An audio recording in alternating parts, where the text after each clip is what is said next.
পবিত্র ঈদুল আজহাকে সামনে রেখে ঘরমুখো মানুষের যাত্রা বাড়তে শুরু করেছে।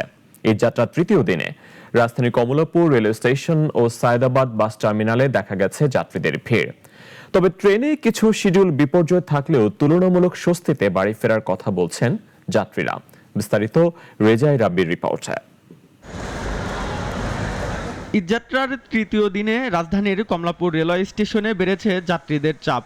সবাই ছুটছেন গ্রামের বাড়িতে। দীর্ঘ কর্মব্যস্ততার পর পরিবারের সঙ্গে ঈদ কাটানোর আকাঙ্ক্ষা সবার চোখে মুখে।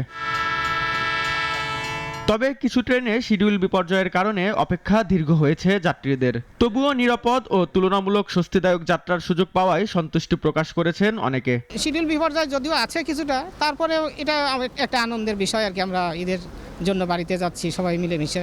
বাবা মার সাথে ঈদ করতে যাচ্ছি দাদুর বাড়িতে। ফ্যামিলি নিয়ে আমরা 1 বছর পরে যাচ্ছি, তো এই জন্য আনন্দটা আরো একটু বেশি। অন্যদিকে সায়দাবাদ বাস টার্মিনালে যাত্রীদের ভিড় থাকায় অনেকে অভিযোগ করেন অতিরিক্ত ভাড়া নেওয়ার। ভাড়াটা এবার অনেক বেশি নিচ্ছে। ভাড়াটা আগে আমরা জানি সবসময় 250 টাকা, এখন নিচে 350 টাকা।